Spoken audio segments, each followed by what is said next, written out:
The title of this mini podcast is It Bothers Me. What doesn't fit in your model of the world? Chances are whatever it is bothers you. I'm reminded of the British phrase, a spot of bother. And before a spot turns into a blot, or worse, we would be well advised to put its size into perspective. A molehill is not a mountain. We can make it one, and we often do.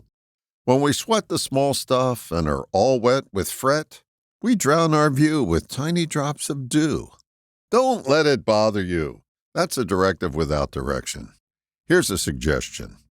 Notice that the rules you live by are not universal. Yes, love thy neighbor is etched in stone, but many of the other ones that make up your personal creed, countless others may not heed. They got a different rule book. If these folks mean enough to you, it may be wise to find out where you agree. Reminds me of a story. As a kid, I learned to play a card game called 500 Rummy.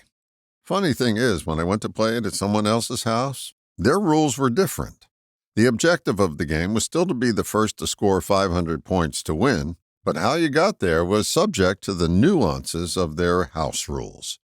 You can stick to your guns and say your rules are the right ones, or you can adapt. If your choice is not to play, alone you will stay with your rule book that says, there's only one way. People have different religions, politics, customs, habits, and conditioning. If that bothers you, take the time to adjust your view and see where you agree. It can determine whether you sit home alone or enjoy a rousing game of 500 Rummy. All the best, John.